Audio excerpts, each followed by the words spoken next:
अगर ये बचेगा तो आपके पेट में रोटी जाएगा, आपके नाक में, आपके शरीर में हवा जा पाएगा, आपके प्यास को बुझाने के लिए आपके अंदर पानी जा पाएगा। कि आज ने तो काल हमर बात तोरा माने हो तो, गोड़े कांटा दांते धारी टाने हो तो।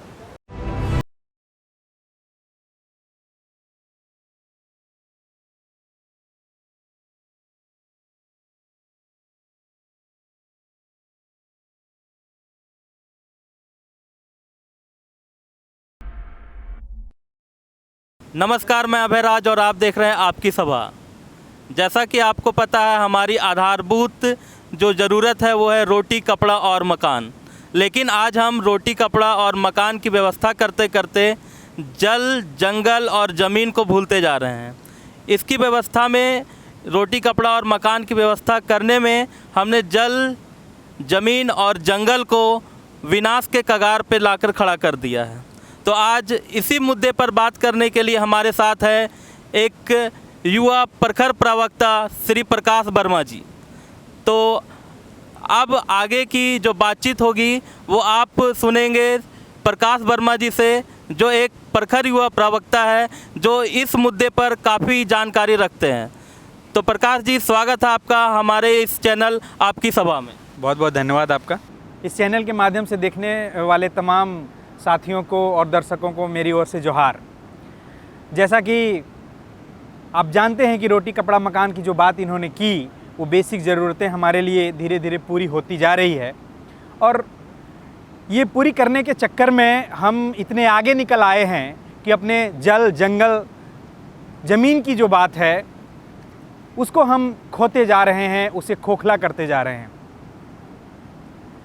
जंगल नहीं बचेगा तो हमें बचने की कोई गुंजाइश नहीं रह जाती है, क्योंकि जंगल ही वो बेसिक ज़रूरत है जिससे हमें ऑक्सीजन मिलता है, जिससे हम सांस ले पाते हैं और ज़िंदा रहते हैं। और इस तरह की चीज़ें हमने कोरोना के दौरान देखी भी कि लोग शहरों से निकल करके कैसे गांव और जंगलों की तरफ दौड़े अपनी ज़िंदगी को, जीवन को बचाने के लिए। हम उसी मुद्दे पर आज बात करना चाह रहे हैं। पर हमारा जो मानना है वो मुख्य रूप से जड़, जंगल, ज़मीन की बात झारखंड की धरती पर खासा तौर पर होता रहा है। कि जल, जंगल, ज़मीन की बात जब हम करते हैं तो ये बहुत व्यापक हो जाता है, क्योंकि जल जो है वो हमारी जीवन को बचाता है, जंगल जो है जिससे हमें हवाएं प्राप्त होती है, हम जी पाते हैं, और ज़मीन की बात करते हैं जहाँ पे हम रहते हैं, हमारे पाँव पसरते हैं और हम तमाम तरह के अकूत भंडारों से ज़मीन ही हमें पूरा करवाती है। तो आज जल, जंगल, ज़मीन की बात हम क्यों कर रहे हैं? जब हम झारखंड जैसे प्रदेश में रहते हैं तो हमारे लिए जंगल का होना एक आवश्यक पड़ जाता है, जहाँ तमाम जनजातियाँ रहती हैं, तमाम सदानी लोग रहते हैं। वो लोग इन जंगलों को अपना खाद्य का माध्यम मानते हैं, अपनी ज़रूरतों का माध्यम समझते हैं। और निश्चित तौर पर ये है भी, जल से हमारी एक गहरा जुड़ाव है। ये नदियाँ एक मधुर संगीत भी सुनाती हैं और हमारे जीवन को पोसती भी हैं। जब हम ज़मीन की बात करते हैं तो झारखंड वो ज़मीन है जिस ज़मीन के नीचे अकूत भंडार दबा हुआ है, छिपा हुआ है। कहें तो भारत के 40% खनिज इस झारखंड की धरती के नीचे दबा हुआ है। क्या हम इनके साथ न्याय कर पा रहे हैं? क्या इस ज़मीन के ऊपर रहने वाले लोगों के साथ न्याय हो पा रहा है? नहीं हो पा रहा है। जंगल आज ख़त्म होता जा रहा है। हम जंगल ख़त्म करके उसके ऊपर में बड़ी बड़ी फैक्ट्रियाँ और इमारतें बना रहे हैं। हम जंगल में रहने वाले प्राणियों को भगा रहे हैं।